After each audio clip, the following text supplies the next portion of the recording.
Hi everyone, welcome to Medicinal YouTube channel. In this video we are going to see about septum of the nose in English, which is a topic in anatomy.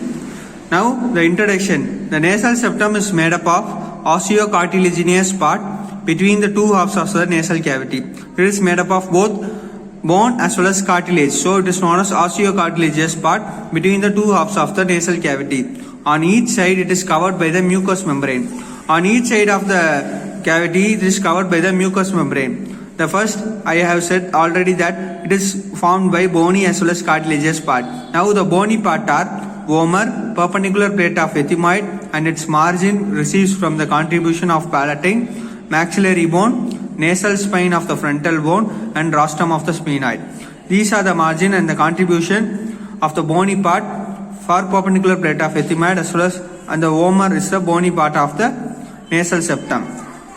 Now we will see the cartilaginous part. Septal cartilage and septal process of the inferior nasal cartilage. These are the two cartilaginous part and these are the two bony part. There are two bony part and two cartilaginous part in the septum of the nose. Now the septum of the nose has four borders and two surfaces. It has four borders. The four borders are superior, inferior, anterior and posterior, and the two surfaces are right and left. These are the four borders as well as two surfaces of the septum of the nose. Now we will see about the arterial supply. This is the most important thing in the septum of the nose. Antero-superiorly by the anterior ethmoidal artery as well as posterior ethmoidal artery. Antero-inferiorly by the septal branch of the facial artery. Postero-superiorly by the sphenopalatine artery. For better understanding, I will show it in the image now. This is the area which is antero-superiorly by the anterior ethmoidal artery, antero-inferiorly by the septal branch of the facial artery, postero-superiorly by the sphenopalatine artery. Here there is no posterior ethmoidal artery is seen here in this image, but it will be there, which comes from the postero-superior direction. These all forms an area which is known as little area or Kieselbach plexus. This is the important area where most commonly it leads to bleeding of the nose. These are the four arteries: antero-ethmoidal artery, postero-ethmoidal artery and septal branch of the facial artery. Now the sphenopalatine artery from the capillary network are as Kieselbach plexus and the little area.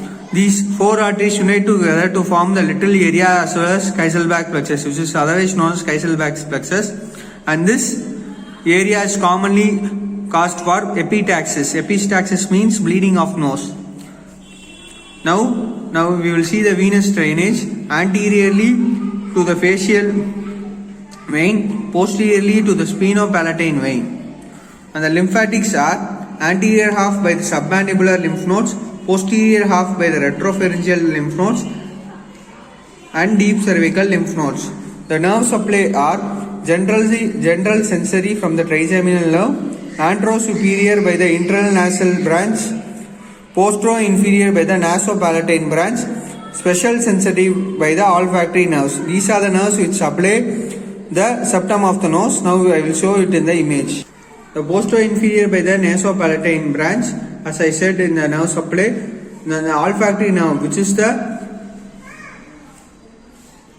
special sensory nerve, and the internal nasal branch of the anterior ethmoidal nerve. This is the image which supplies the septum of the nose. For more videos, please do like, share and subscribe my YouTube channel. If you have any doubt in it, please do comment it. If you want any new topic, please do comment it. Thank you.